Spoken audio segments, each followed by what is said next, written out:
The high tower.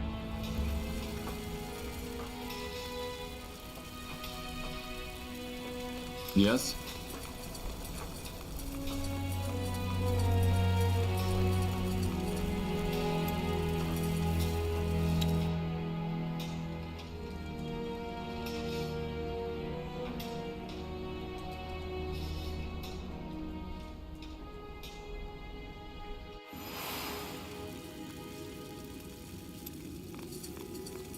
General. How come you don't have a dark elven accent? My accent?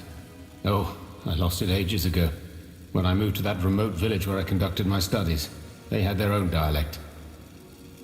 What's your take on our companions? Why? Because I value your opinion. Sorry, but I don't like these kind of conversations. I'm sure you're capable of forming your own opinions. I'd like to learn more about your craft. Mysticism. Such as? You mentioned that there is more than just one reality. That is correct. What do we know about the reality the God of Light comes from? Not much, I'm afraid. Hopefully that'll change soon. How come I haven't heard about this? Probably because the other realities don't affect us. I mean, think about it. Yes, there are millions of other realities out there. Some very similar to our world. Others where the principal kinds or the guardians don't even exist. But how does this impact us as individuals? Yes, the scholarly aspect is exciting, but that's about it. I think that's also the conclusion the Hibernians came to eventually. They extensively researched the matter for hundreds of years, and then just stopped. If the God of Light can enter other realities, couldn't we too? In theory, yes. In practice, however, I doubt that organisms such as ourselves would survive such an attempt. We talked about this, but the Hibernians spent a lot of time trying to transport living beings into other realities through minuscule fractures in the veil. However, everybody they attempted to send through died instantaneously. It's ironic if you think about it, isn't it? There's an infinite number of worlds right behind the veil, yet we're stuck on the other side of the looking glass. You said that you can feel souls. How is that possible? Hard to describe. Though I think it's an ability every mage could learn. I've always had it. Just imagine, the sea. The sound of the waves. If you live near the shore, you'll probably become insensitive to it eventually, to the point where you can't even hear it anymore. It's similar with the tapestry of souls. Most people have the ability to sense it, but they've grown numb to the stimuli. That never happened for me. So, what you're saying is you can hear the presence of a soul? A flame? Plural, but yes.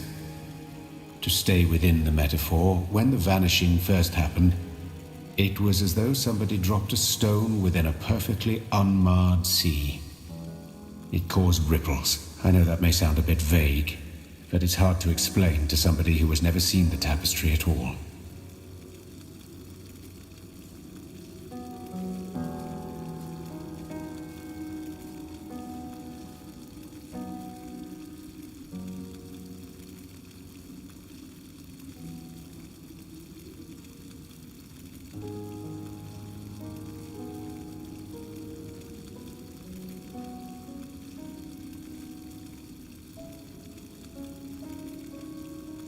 Does seeing someone's soul also allow you to read their thoughts?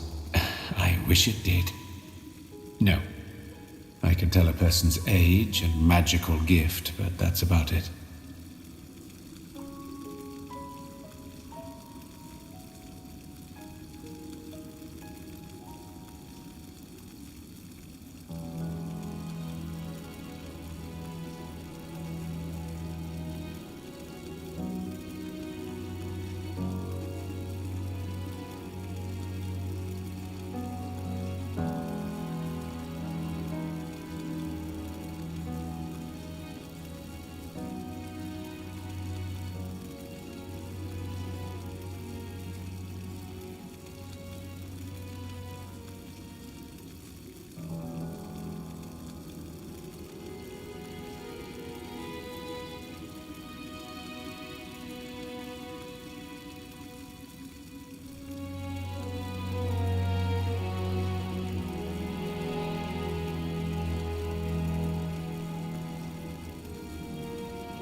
Let me ask you something else. Could you tell me more about yourself? What is it with all the questions, General Erev? I don't mind, but I don't really see the point.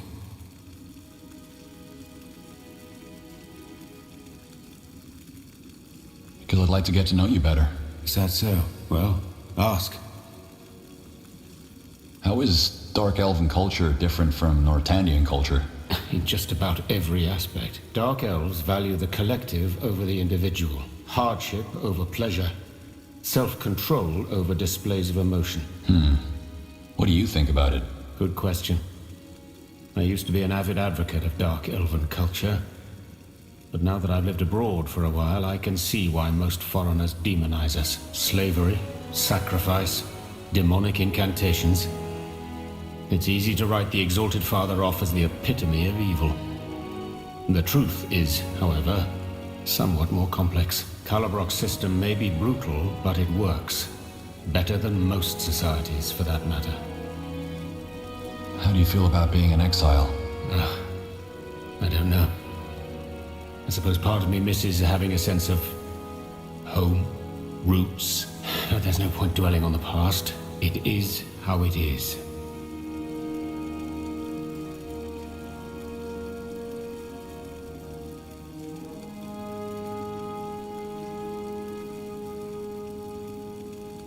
Is there anything you miss? I can't say.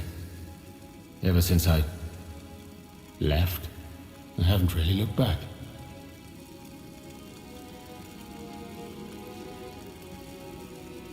But at what cost? Society always means compromise.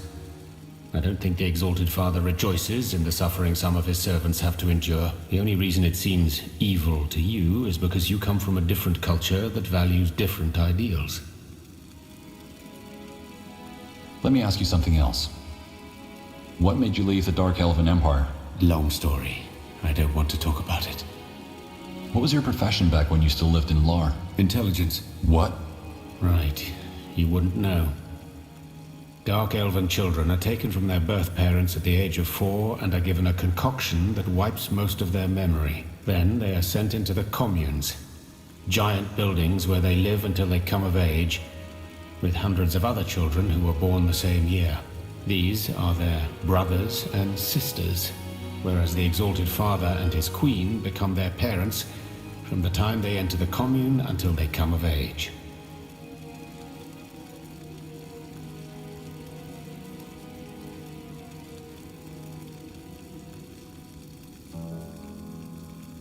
They wipe their memory?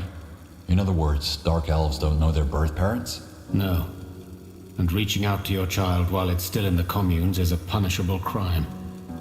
You'd also be wasting your time, because once your child has been given the concoction, you're no more than a stranger to him or her anyway.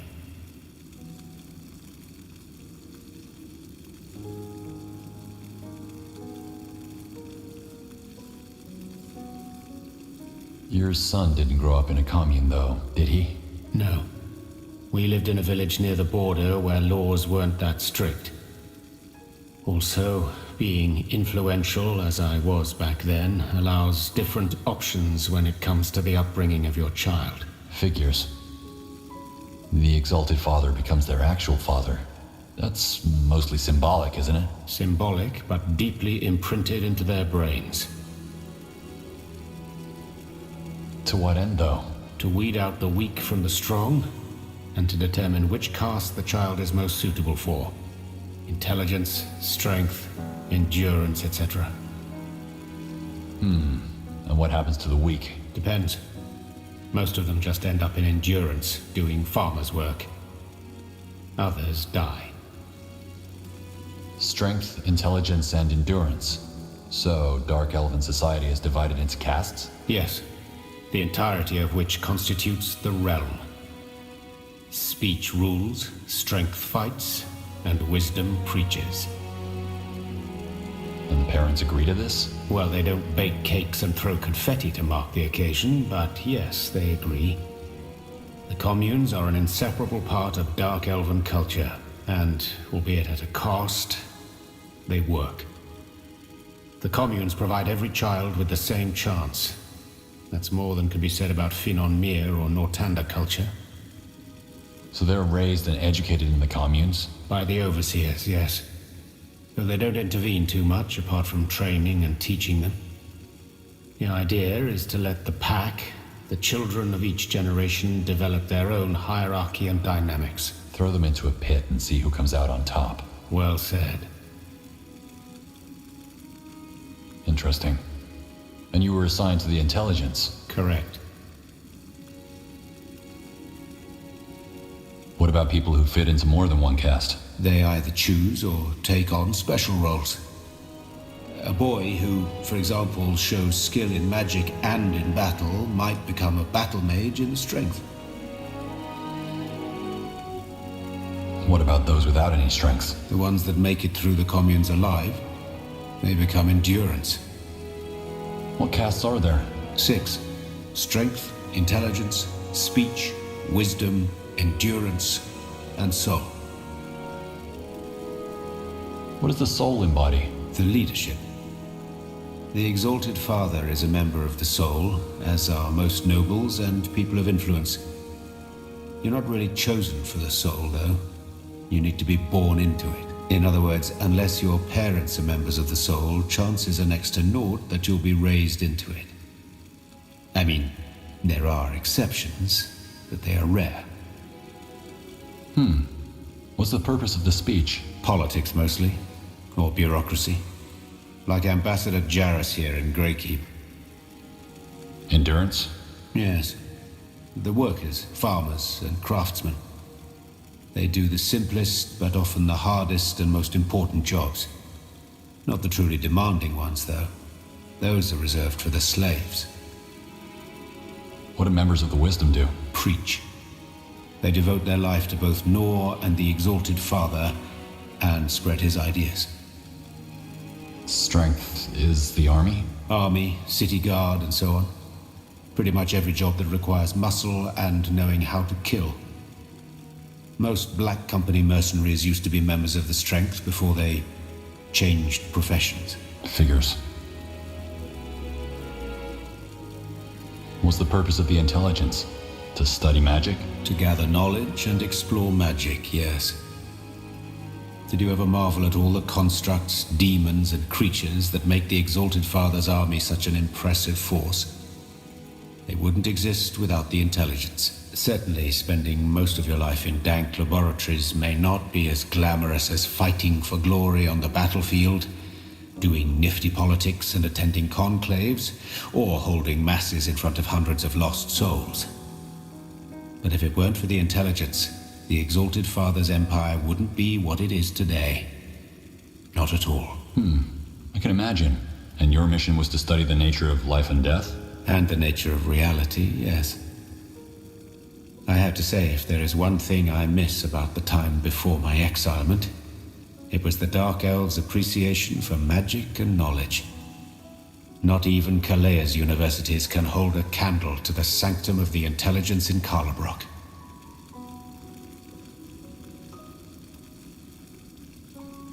Well, thanks for the insights. Sure. Back in Lar, you said that you lost your family to the Bloodburn. Would you like to talk about it? No. I'm sorry, but I don't see how my personal life is relevant to our mission. I am here because the God of Light is a threat to us all, and I want to see the matter dealt with as swiftly as possible.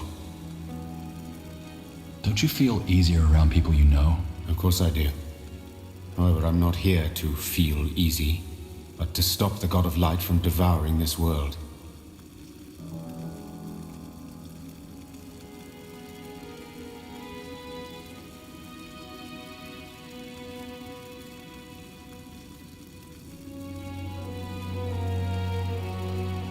Well, if you ever feel the need to talk about it, I'm here. I don't think that will happen, but I appreciate the sentiment. If it's conversation you want, why don't we talk about your past instead? Judging by those nightmares you have, and according to the rumors, your waters also run deep. Wait, how do you know about my nightmares? Well, I'm a light sleeper myself. And it doesn't take a dreamweaver to connect those shouts that came from your tent just before we arrived in La and a pair of bloodshot eyes to your ominous past.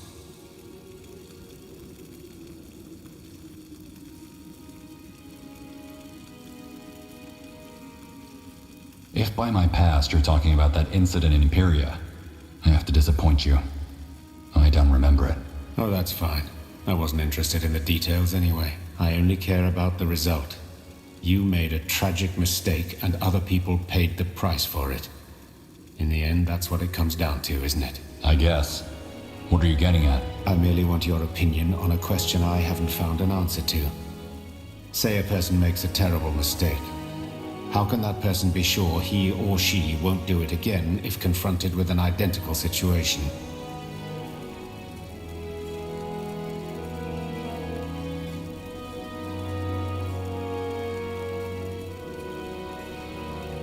Because he learned from his mistake. How can he know? Frankly, I think most people are too quick to forgive themselves for their mistakes. It's almost as if they believe that their apologies and regret undo them altogether. They don't. I know it sounds dramatic, but if an innocent ever suffers under your actions, it leaves a stain on your soul. And that stain stays for the rest of your life, which is good, if you ask me. Some sins don't deserve forgiveness, and some sinners don't deserve absolution. So, what exactly are you saying? That I am beyond absolution? I don't know what you did, so I can't say. I guess what it boils down to is that people who messed up, whoever they may be, would do best not to forget that, and be particularly aware of their actions and decisions.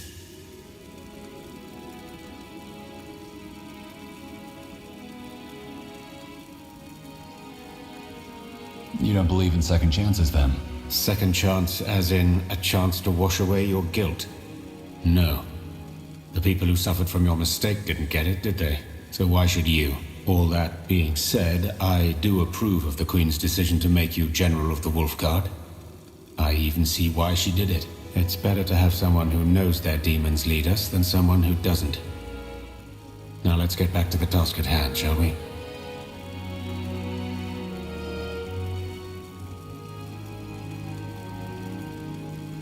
General. Did you hear back from the Black Company's leader yet? We still need to find information on those rogue sleepers. Not yet, but that doesn't surprise me. The man likes to take his time. I suggest we deal with the other matters first. I'll be going. We'll speak later. Sure.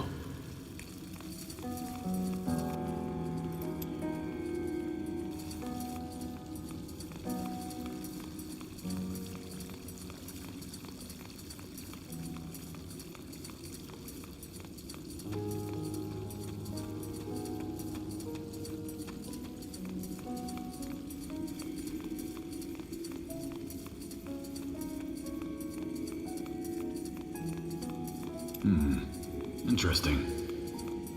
General, is there anything I can help you with?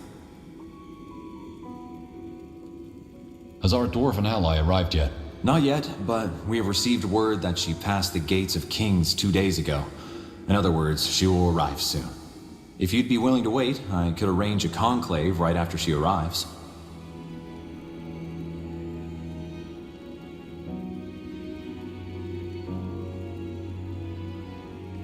All right, I'll wait. Good.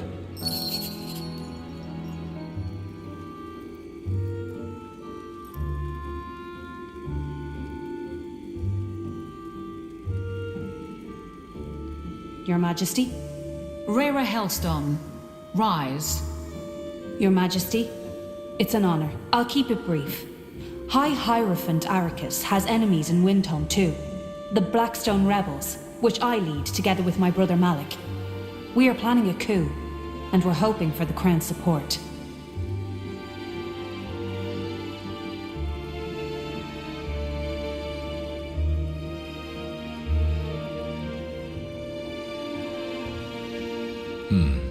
And just how did you and your brother get to lead a rebellion? We both have our reasons. Suffice it to say that Arrakis spits on everything we hold dear. And also, we're not leaders. We're the faces of hundreds who refuse to stand by and watch as this sodding lunatic steers our homeland into chaos. Very noble of you. And you are? Wraith Skadar. He is assisting us in another matter. I see. Well, Wraith Skadar, I don't claim to be a saint. If you don't trust me, fine. But I'm all you're getting. If we doubted your intentions, you would not be here. Good to hear.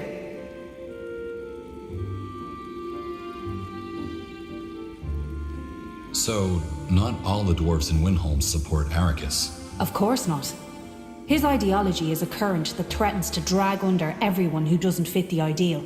And even among those who do, there are many who oppose it, as they should. Since this talk of granite suns is by far the, pardon my language, Your Majesty, most damned idiotic thing I've heard in years. Wait, Blackstone Rebels? Did you borrow that name? From the uprising against King Rorik 15 years ago. Aye. So you know about our history? No, but one of the Circle Mages, Iskrim,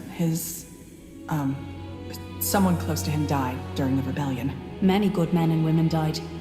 We chose this name in their honor.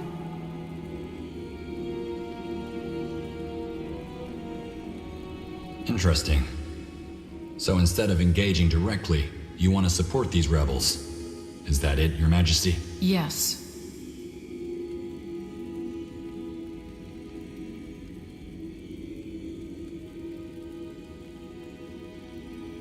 How do you know if we can trust them? We do not. But once again, it is our best option. We've already pushed our luck by recapturing Dracot, and we cannot intervene directly without risking another war. Nobody wants another war. Look, General, I understand your reservations. But trust me, if it were up to me, I'd be on a ship to Zoo by now. I'm doing this because I have to. And I have no intention of staying once this scumbag is back where he belongs. In chains, and in the darkest pit the Windholm dungeons have to offer. All right. What role do you see the Wolfguard playing in this? Well, that's simple. We need an experienced soldier to help us with an operation. A heist. Right now, we are many, but lack the coin to become a force to be reckoned with. We intend to change that by borrowing some money and high-quality weapons from Windholm's treasuries. If you help us see this through, we will use this money to build up an army strong enough to take care of Arrakis and reinstate the prince. Also, we will lend the crown the Blackstone Rebels' forces to help you on that mission of yours. If you want us, that is. Do you think King Rorik's son is fit to lead Windwall? To my knowledge, his father didn't enjoy the best reputation, did he? Right. Not to mention the fact that he murdered the original Blackstone Rebels, whose name you borrowed. That's true, but the prince is still a blank slate. It doesn't look like he takes after his father. And with the right guidance, we should be able to steer him in the right direction.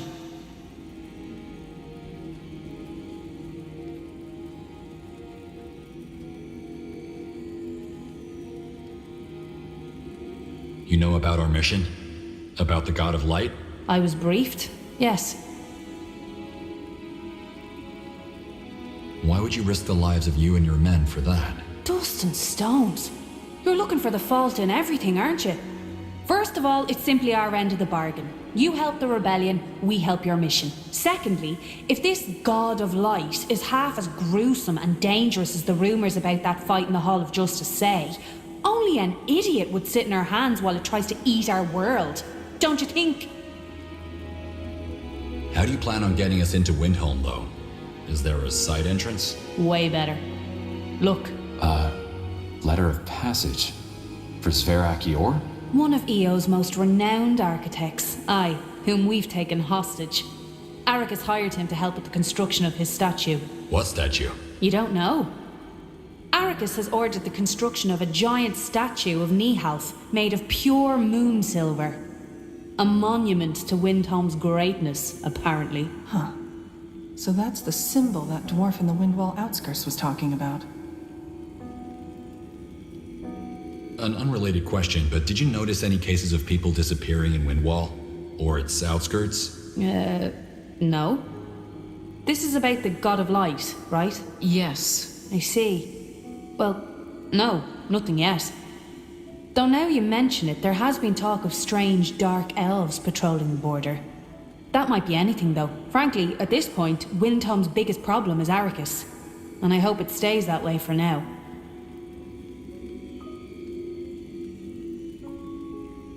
You kidnapped the architect? Aye, but don't worry. We simply took him somewhere where he won't mess up our plan. He's well cared for and will be released once the coup has been seen through.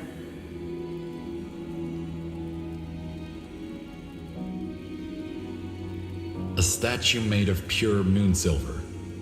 That's madness. Arrakis in a nutshell.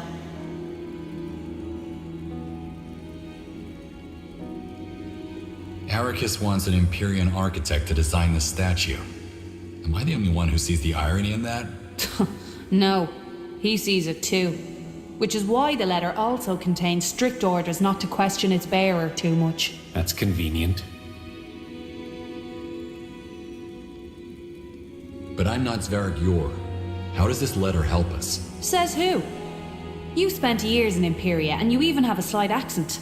Windtom folk aren't particularly cosmopolitan, so they won't know the difference. You take the letter, show it to the gate guards, and they'll let you pass. No questions asked. Then we meet up with my brother, discuss the plan, and see it through together. Excellent. General, make all the necessary preparations. Even if the mission succeeds, it will take the rebels a while to set the coup in motion. In other words, the sooner we get this done with, the better. Understood.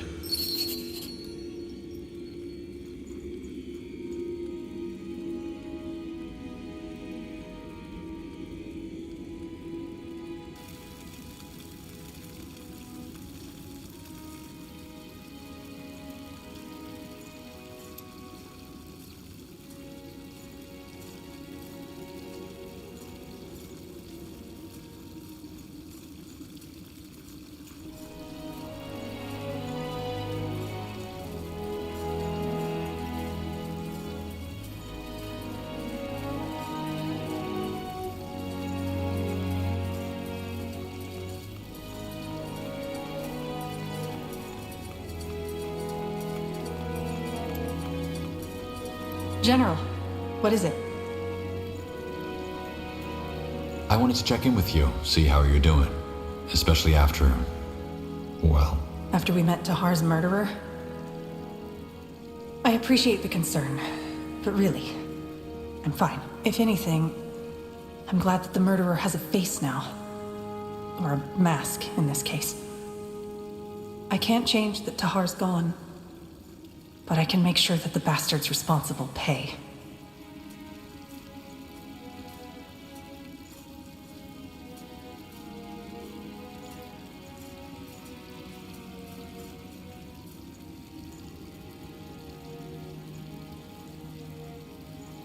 Well, if you ever need someone to talk to, I'm here.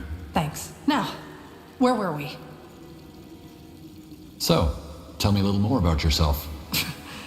Personal or professional interest? Mostly personal. I see. Well, here's the deal. Ask me what you want, but I get to ask something in return. All right. Do you miss Finnonmere sometimes? Your homeland? Not really.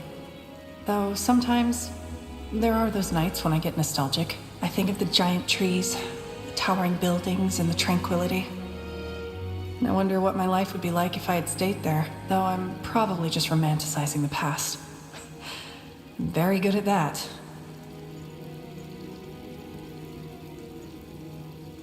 What do you do when you're not out in the field or working for the Circle? You're asking about my pastimes? That's unexpected. I like nature.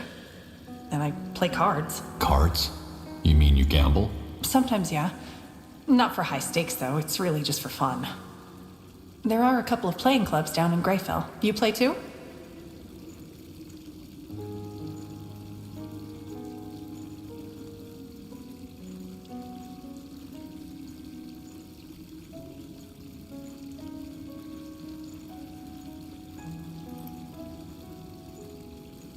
At times. We should play around someday. Yeah, sure. Why not? I'll let you know the next time I'm heading down. Well, thanks for letting me know. Hold on. You're not getting off that easy. My question. Okay. I hope this isn't too personal. Was there ever someone in your life? Like a significant other?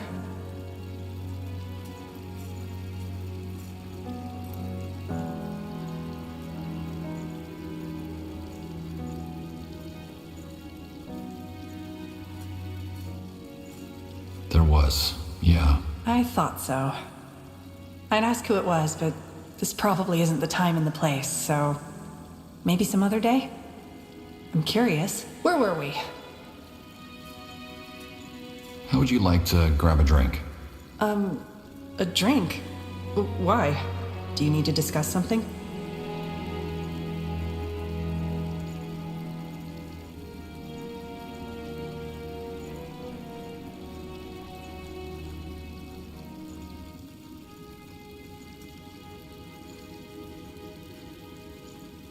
No, I'd just like to get to know you better.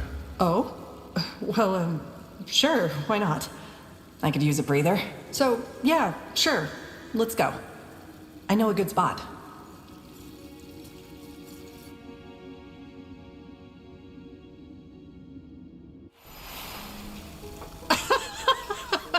No way! You're making this up, right? No, that's what he said. This potion shall grant you the virility of a bull.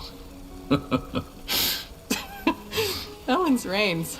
Hard to believe that line would work on anyone. But then again, Empyreans are a funny folk. You know, as a child I always wanted to cross the Sea of Dreams. See all those exotic places the bards always sing about. What stopped you? Money, mostly. And now, responsibility. I'm a circle mage.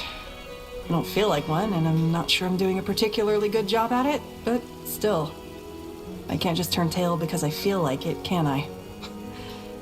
People are counting on me. Now that you mention it, I've been wondering, what made you stay after the Purity Wars were over? Good question. Do you know the saying, if everybody would take care of himself, then everybody would be taken care of? That used to be me. But then during the Purity Wars, I came to realize that that's nonsense. Why? Because it completely ignores that there are positions of power. If you'd come across a woman being robbed by two highwaymen, you'd help her, right? You'd do it because she probably couldn't help herself. But you could. The more powerful we become, physically or in society, the more responsibility we have. It's easy to ignore that if you've never needed help from someone else. Or in my case, if you've hit rock bottom and fought your way up on your own. Because especially then you think, I didn't get any help, so why should others? But that's a fallacy. Just because you had it hard doesn't mean everybody else should. Say you had crossed the Sea of Dreams. Where would you have gone?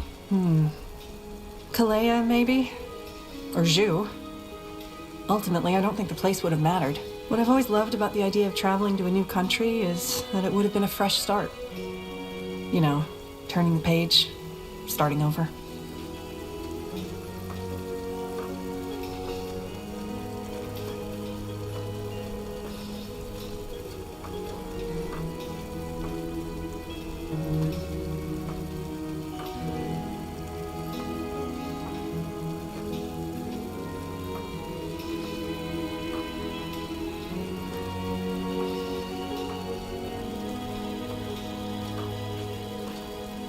I hear ya. Anyway, we digress. What makes you think that you're doing a bad job as a circle mage? Oh, I don't know. I just don't feel very authoritative, I guess. And honestly, those formal gowns? Ugh. Whenever I have to wear them for a conclave, I feel like a peacock. And don't get me started on the bodices. How some women wear these things voluntarily is beyond me. Then again, out of all the circle mages, I'm probably the best fit for these things. I mean, gore at a royal conclave? Uran? No thank you. For what it's worth, I think you're doing a good job. Thanks. But you aren't planning on giving up your position anytime soon, are you? No, of course not. But enough about me. What about you, General Erev? What drives you? Yeah, you're acting under orders, but I still can't help but feel that this mission is personal to you.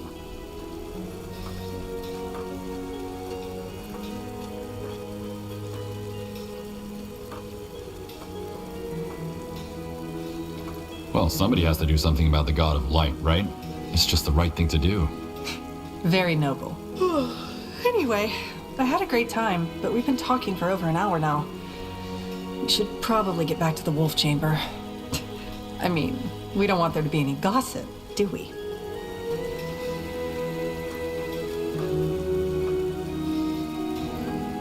I wouldn't mind. Is that so? See you around, General. I'm glad you joined us.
General, what is it?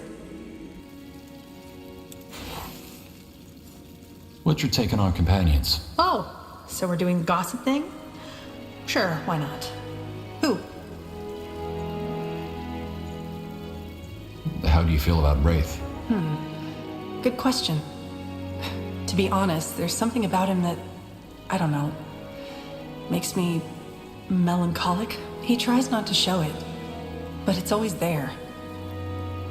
It reminds me of Tahar a little, and that worries me. But you shouldn't need me to tell you this.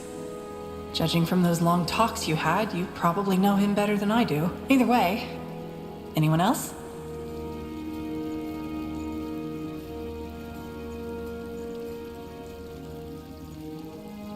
What's your take on our companions? Oh, so we're doing the gossip thing? Sure, why not? Who?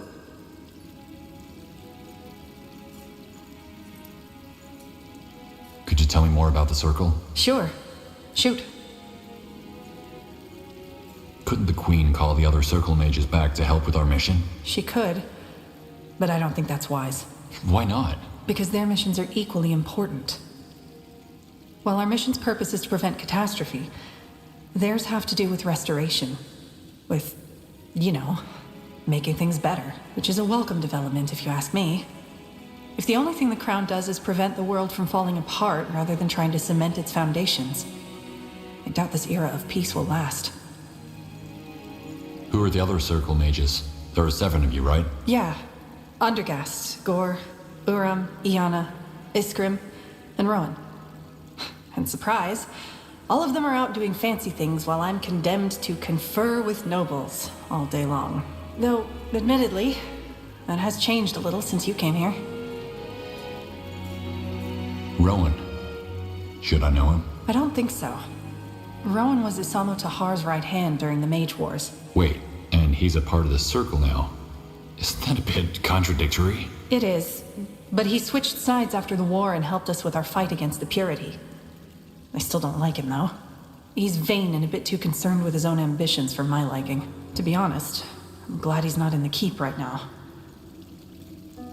Uram. Was that the demonologist? The ambassador told me about him. I bet he did. Yeah, he's a demonologist. Where is he? In the Scorching Desert, helping the Iron Falcons improve the seal of the Fieldar tomb. An endeavor long overdue, if you ask me. Undergast. I think I've heard that name before. Wasn't he the head of the Creators Guild? He still is. He's currently negotiating with the Everlight Mayor, Phelan Argyle. They still refuse to accept the Circle. Isgrim. That's the Earthshaper, isn't it? I heard about him. Earthshaper, archaeologist, Shaper enthusiast? Yes. He's up in Wolfgar, digging up bones and dusting off trinkets. Gore. He's the High Chieftain of the Great Tribe, isn't he? Yeah, Where is he now? in Barga Gore, of course, leading the Great Khal. Any idea when they'll return? Once their missions are completed, I guess. And that might be a while. Was Tahar a Circle Mage too? No. Tahar's responsibility was the Wolf Guard. But we worked closely together. Was. Still feels strange to say it. How were the members of the Circle chosen? You had no ties to the Crown before, did you? Ties to the crown. On the contrary. We might as well have been the ensemble of a Chilean freak show. What we all have in common, though, is that we played a pivotal role in ending the Purity Wars. And that Tahar trusted us. Also, our different backgrounds made us ideal for the role. An elf from Finnenmere, a fire wielder orc, a demonologist from Kalea. The list goes on. The Circle's responsibility is to give a face to magic. And if that face is a fat, perfumed bureaucrat, we'd be back with another mage-persecuting cult in no time. What the Queen wanted for the Circle was people from all walks of life with one thing in common. Magic. Makes sense. What exactly is the Circle's purpose? To control the use of magic? More than that. We're here to give mages across Viara a voice. See, one of the reasons why the Purity Wars happened was because mages just made for such damn good scapegoats. Deviant, potentially dangerous, sometimes ashamed of their nature. You get the idea, don't you? I do. The ideal canvas for fearmongering. Exactly. The Circle is here to prevent that from ever happening again. We represent mages' interests, and we're the ones who will stand up if yet another hate-monger tries to use us for his power games. But at the same time, we also ensure that mages themselves don't abuse their power, as Tahar's father did. Magic can be dangerous, and only a fool would deny that.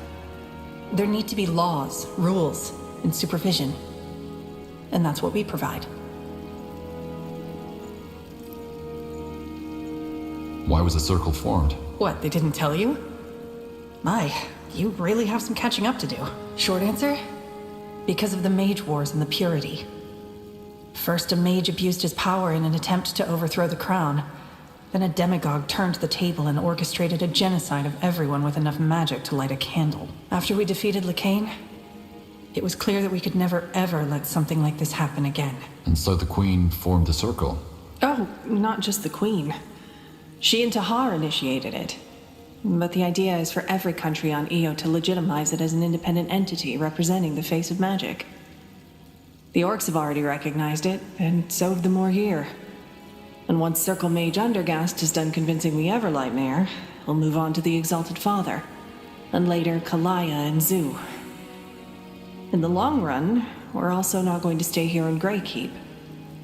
Rowan suggested turning Mullendeer into the Circle's headquarters, but I'm not sure about that. I guess we'll see.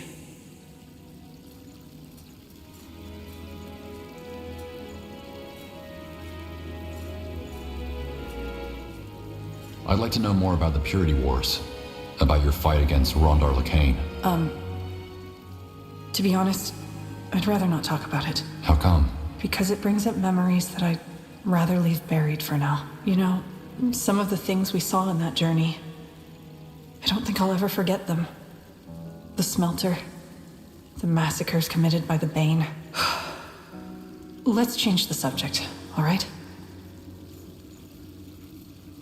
What are your thoughts on the mission? Well, we have a plan, don't we? Find out what exactly we're up against before we lunge into battle. Let's just hope all these leads get us somewhere. I'll see you around. Yep.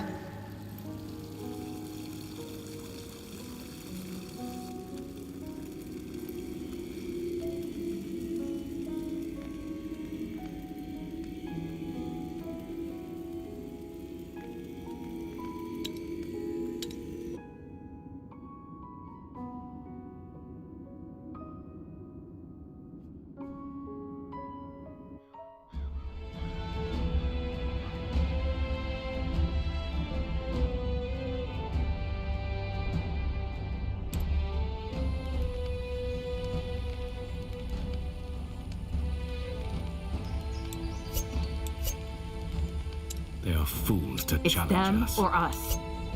Here we go. For 5 days, you ride under an overcast sky. One night, sitting by the campfire, Rera offers you and your companions a sip of brandy. She tells you about her life as a privateer, her return to Windwall, and about Ericus's rise to power. The worst about people like him, she says, her eyes drift off, almost as though she is talking to herself, is that they claim to speak for all of us, but he doesn't. We'll make sure he understands that.